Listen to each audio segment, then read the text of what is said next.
अक्सर सुनने में आता है ना, कोई दोस्त कहता है कि उसे ग्लूटेन से एलर्जी है या कोई कहता है कि दूध से। लेकिन क्या ये वाकई में एलर्जी होती है या फिर कुछ और?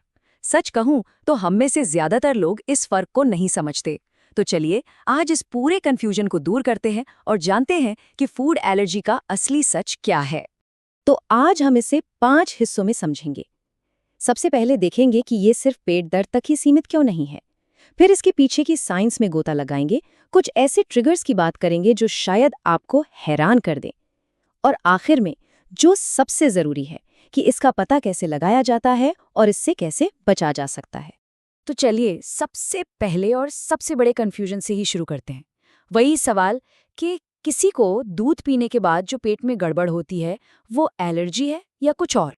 यही वो सवाल है जो डॉक्टरों और मरीजों दोनों को सबसे ज्यादा परेशान करता है।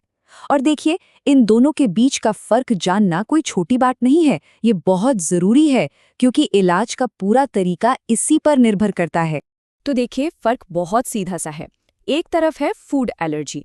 ये हमारे इम्यून सिस्टम यानी शरीर की रक्षा प्रणाली की लड़ाई है। इसमें शरीर किसी खाने की चीज को दुश्मन समझकर उस पर हमला बोल देता है। और दूसरी तरफ है फूड इंटॉलरेंस। इसका इम्यून सिस्टम से कोई लेना देना नहीं है। ये तो बस पाचन तंत्र की एक समस्या है, जैसे लैक्टोज इंटॉलरेंस। तो असल में होता क्या है? सीधी सी भाषा में एलर्जी तब होती है जब शरीर का डिफेंस सिस्टम यानी हमारा इम्यून सिस्टम किसी बिल्कुल हानिरहित खाने की चीज, मान लीजिए मूंगफली के प्रोटीन को, एक बड़ा खतरा मान बैठता है और फिर उस पर पूरी ताकत से हमला कर देता है। और ये आंकड़ा देखिए, ये सच में हैरान करने वाला है। मतलब सुनने में तो ऐसा लगता है कि हर दूसरे इंसान को किसी ना किसी खाने से प्रॉब्लम है ना? लेकिन जब बात आती है असली, डॉक्टर से कंफर्म हुई फूड एलर्जी की, तो वो असल में दुनिया की सिर्फ 1 से 3% आबादी में ही होती है। तो सवाल ये उठता है कि ये होता कैसे है? मतलब शरीर का ये फॉल्स अलार्म बजता कैसे है? चलिए अब जरा इसके पीछे की साइंस को समझते हैं और देखते हैं कि इसे चालू क्या करता है। तो ये है एलर्जी की दुनिया के कुछ आम संदिग्ध। लेकिन मजे की बात ये है कि ये लिस्ट उम्र के साथ बदल जाती है। छोटे बच्चों में दूध, अंडे, सोया जैसी चीजें ज्यादा कॉमन है, तो वहीं बड़ों में नट्स और सी फूड ज्यादा देखे जाते हैं। मतलब जो बचपन का दुश्मन था वो शायद बड़ा होकर दोस्त बन जाए। अब देखिए, ये एलर्जी भी 2 तरह से हमला करती है। एक है फास्ट ट्रैक वाली आईजीई मीडिएटेड एलर्जी। ये एकदम तुरंत असर दिखाती है, मिनटों में।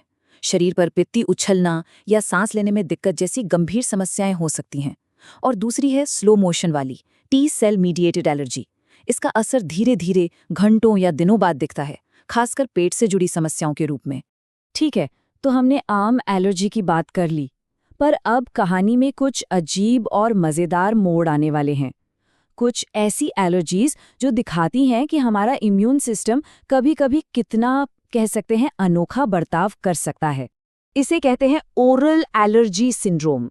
इसमें होता क्या है कि शरीर बेचारा कंफ्यूज हो जाता है। उसे फूलों के पराग यानी पॉलन के प्रोटीन और कुछ कच्चे फलों सब्जियों के प्रोटीन में फर्क ही समझ नहीं आता। तो मान लीजिए किसी को बर्च पॉलन से एलर्जी है, तो कच्चा सेब खाते ही उसके मुंह में खुजली होने लगेगी। पर मजे की बात, उसी सेब को पकाकर खाने से कुछ नहीं होगा। और ये वाली तो बिल्कुल किसी फिल्म की कहानी जैसी लगती है। सोचिए जरा, एक छोटा सा कीड़ा, एक टिक, आपको काटता है और उसके बाद आप रेड मीट जैसे कि मटन और बीफ से एलर्जिक हो जाते हैं।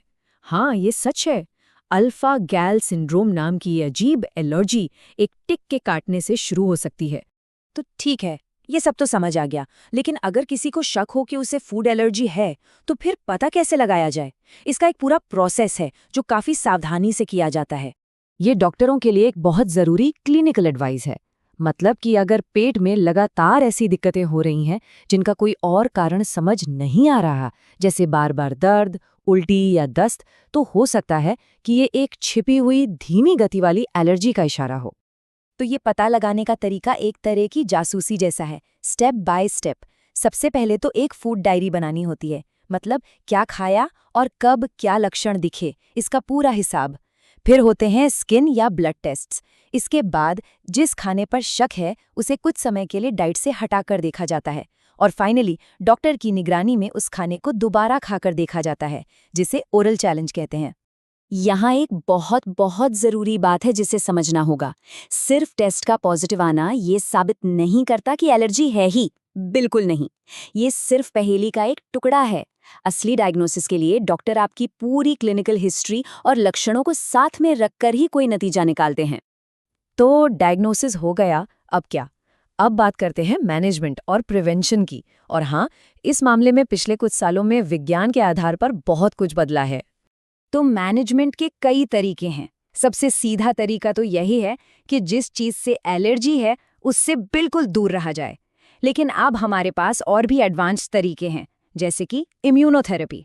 इसमें बेसिकली इम्यून सिस्टम को धीरे धीरे बहुत ही कंट्रोल्ड तरीके से एलर्जी वाली चीज़ की आदत डलवाई जाती है, ताकि वो ओवर रिएक्ट करना बंद कर दे। और रोकथाम को लेकर तो सोच बिल्कुल ही पलट गई है। मतलब 180 डिग्री का यू टर्न।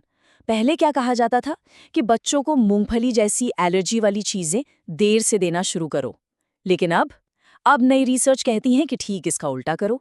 बच्चों को 4 से 6 महीने की उम्र में ही ये सब चीजें थोड़ी थोड़ी देना शुरू करने से असल में एलर्जी का खतरा कम हो सकता है। तो इन नई रणनीतियों और इम्यूनोथेरेपी के साथ एक सवाल उठता है, क्या हम एक ऐसी भविष्य की तरफ बढ़ रहे हैं जहां फूड एलर्जी होगी ही नहीं? सोचिए जरा, अगली बार जब कोई कहे कि उसे फूड एलर्जी है, तो अब ये समझना आसान होगा कि इसके पीछे की कहानी कितनी गहरी हो सकती है। विज्ञान लगातार आगे बढ़ रहा है और शायद वो दिन दूर नहीं जब हम डरने के बजाय खाने का सिर्फ और सिर्फ मजा ले पाएंगे।